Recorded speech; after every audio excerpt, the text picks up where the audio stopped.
வணக்கம், welcome to தியோனிலாப்ரதீப் kitchen. இன்றைக்கி நம்ம பார்க்க போகிறது ஒரு பிகினர்ஸ் ரெசிபிங்க. தோசை மாவு வச்சு எப்படி ஒரு கேரட் ஊத்தாப்பம் பண்ணுறது அப்படின்னு தான் பார்க்க போகிறோம். இது குழந்தைங்களுக்குலாம் ரொம்ப பிடிக்கும். இது ரொம்ப சிம்பிளான ரெசிபி தான், ஆனால் இது எப்படி பண்ணுறதுன்னு பார்க்கலாம். இந்த கேரட் ஊத்தாப்பம் பண்ணுறதுக்கு நான் ஒரு மீடியம் சைஸ் கேரட் எடுத்து நல்லா கேரட் துருவுறதுல சின்ன ஹோலில் துருவி எடுத்து வச்சுருக்கேன். அதே மாதிரி ஒரு 4 சின்ன வெங்காயத்தை சின்னதாக நறுக்கி வச்சுருக்கேன்.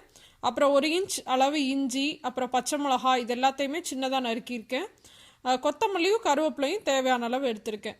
இப்போ இது எல்லாத்தையுமே ஒரு பவுலில் ஃபஸ்ட்டு மிக்ஸ் பண்ணிடலாம். நான் இந்த ஊத்தப்பத்தை தோசை மாவில் தான் பண்ண போகிறேன். இந்த தோசை மாவு ரெசிபி நான் ஏற்கனவே ஒரு ரெசிபி மிக்சியில் எப்படி அரைக்கிறது அப்படின்னு ஷேர் பண்ணியிருந்தேன் என்னோடய பிகினர்ஸ் சேனலில். இந்த தோசை மாவு நான் இப்போ கொஞ்ச நாளாக அரைச்சிட்ருக்கேன். இது எப்படின்னு பார்த்தீங்கன்னா இட்லியுமே ரொம்ப சூப்பராக வருது. மிக்சிலேயே இட்லி மாவும் நம்ம சூப்பராக அரைக்கலாம் அப்படின்றது இப்போ தான் நான் நிறைய எக்ஸ்பெரிமெண்ட் பண்ணி கண்டுபிடிச்சிருக்கேன். அந்த மாவோட ரெசிபியும் உங்களுக்கு வேணும்னா கீழே சொல்லுங்கள், நான் கண்டிப்பாக போஸ்ட் பண்ணுறேன். இந்த மாதிரி எல்லாத்தையுமே நல்லா கலந்ததுக்கப்புறமா இப்போ நம்ம ஊத்தப்பம் பண்ண ஸ்டார்ட் பண்ணிடலாம். ஊத்தப்பத்துக்கு பார்த்தீங்கன்னா மாவு ரொம்ப திக்காகவும் இருக்கக்கூடாது, ரொம்ப தின்னாகவும் இருக்கக்கூடாது. தோசை மாவு பதத்துக்கு இருந்தாவே கரெக்டாக தான் இருக்கும். ஒரு கரண்டிலேருந்து 1.5 கரண்டி மாவை இந்த மாதிரி அதில் சேர்த்துக்கோங்க. சேர்த்துட்டு நீங்கள் நம்ம தோசைக்கு செய்கிற மாதிரிலாம் பரப்பிலாம் விடக்கூடாது, அப்படியே மொத்தமாகவே இருக்கட்டும். அதுக்கு மேலே பார்த்தீங்கன்னா நம்ம கலந்து வச்சுருக்கோம் இல்லையா அந்த கேரட் மிக்ஸு, அதை கொஞ்சமாக சேர்த்துக்கோங்க. நல்லா பரவலாக சேர்த்துக்கோங்க. சேர்த்துட்டு லேசாக வேகட்டும்.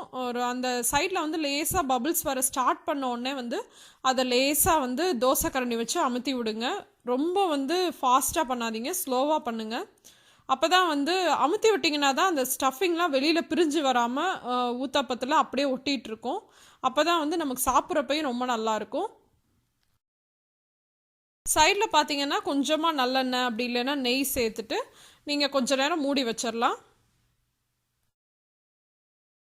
இப்போ பார்த்தீங்கன்னா ஊத்தப்பம் மேலே வெந்துருச்சு. இப்போ திருப்பி போட்டு நம்ம அடிப்பக்கமும் வேக வைக்கலாம். பார்த்தீங்களா எவ்வளோ சூப்பராக வெந்திருக்குன்னு. ஒரு பொட்டு கூட நம்ம கேரட்டோ எதுவுமே பிரிஞ்சு வரல, அவ்வளோ சூப்பராக அதிலே நல்லா ஒட்டி இருக்கு. இந்த ரெசிபி ரொம்ப பேசிக்கான ரெசிபி தான். பிகினர்ஸ்க்காக தான் நான் இதை போஸ்ட் பண்ணேன். இதை கண்டிப்பாக வீட்டில் ட்ரை பண்ணி பாருங்கள், ரொம்ப டேஸ்ட்டாக இருக்கும். இதை தேங்காய் சட்னி கூட சர்வ் பண்ணிங்கன்னா ரொம்ப சூப்பராக இருக்கும். நான் இன்றைக்கி சிக்கன் குழம்போட சர்வ் பண்ணியிருக்கேன்.